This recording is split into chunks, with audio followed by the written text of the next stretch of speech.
Hi, hello, how are you? Me and my Jessie, we decided to drive into New York and do a 24-hour, we've always wanted to do this, do a 24-hour just like food tour. Jessie's from Boston, we drove up from Boston, and we are eating at a bunch of places.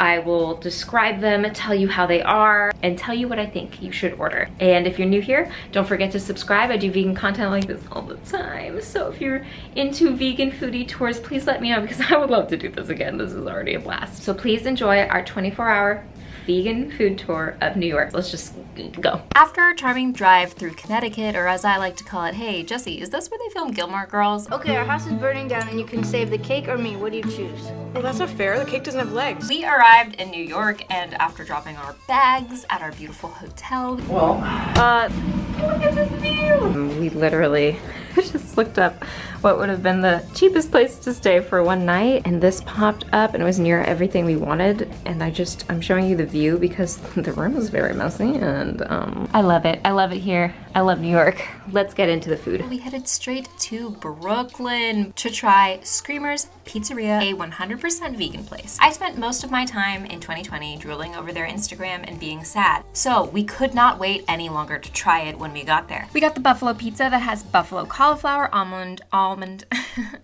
ricotta dollops, tomato sauce, vegan cheese, and a ranch drizzle and chives. We also got the vegan pepperoni and the sausage broccoli pizza. They were all incredible. I love classic pepperoni the best because it was so reminiscent of my pre-vegan days. And the animal flesh pepperoni was my favorite, but no longer. I do have to say, the buffalo was a close second for me. Since this is a safe space, I will admit, we walked a few blocks to another pizzeria. Look at that dog.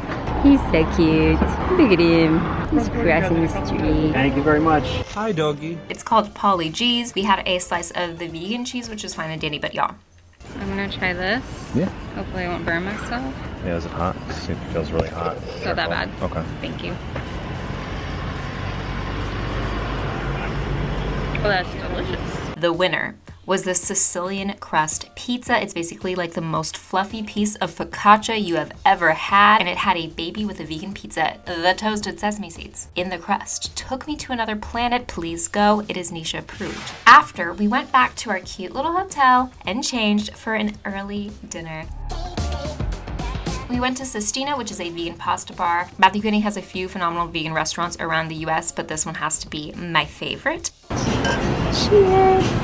We got cocktails and stuffed peppers, but as someone who doesn't drink a lot, the sangria I had was so good I could bathe in it. It had muddled blackberries and a cherry in it, and orange peel. It was so delightful. If I was a droplet of water, I'd want to be one of those big ice cubes that they put in fancy cocktails. I got the puttanesca because my love for olives and capers and anything salty and briny has no end. And Jesse got the tempeh bolognese, and I think it was the better of two dishes. I fucking hate when he orders better than me. It's so rude. But he's cute, so I'll forgive him. And then at Sestina, my friend, we had one of the best desserts in the world. For me personally, right up there with panna cotta and ras malai, this chocolate hazelnut budino with whipped cream and caramel was light and fluffy while also being decadent and rich.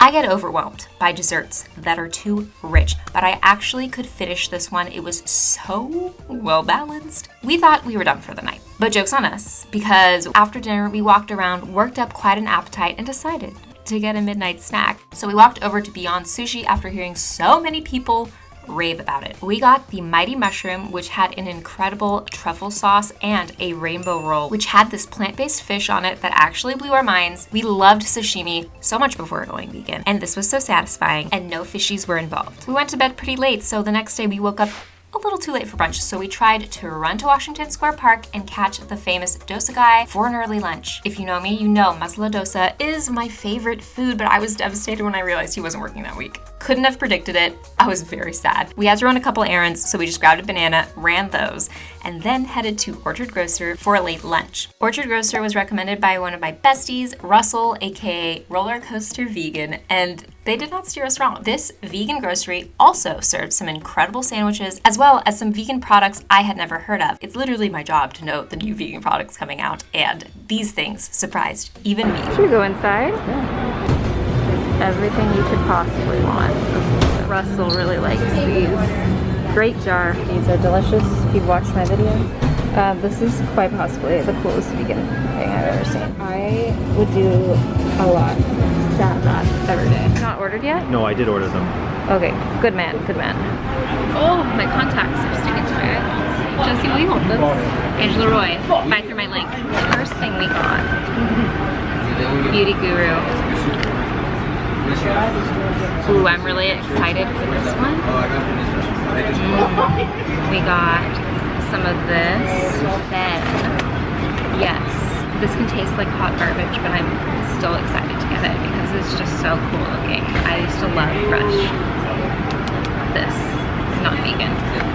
Okay, hopefully I have a couple more brain cells after we eat the sandwiches. In classic Jessie and Nisha fashion, we ordered too much food. We ordered 3 sandwiches. I got the Francis, which was supposed to be this vegan Cuban, and Jessie got the Georgina for now and the Rocco for the ride home. The Georgina was a buffalo fried tofu burger, and the Rocco was this amazing tempeh sandwich that was so fresh. This is the Francis, their take on a Cuban.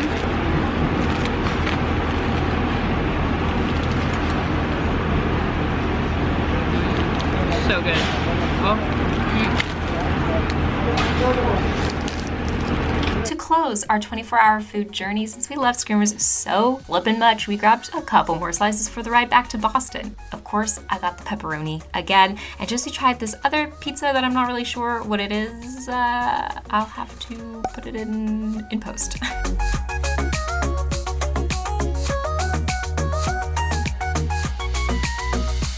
Ooh, aesthetic.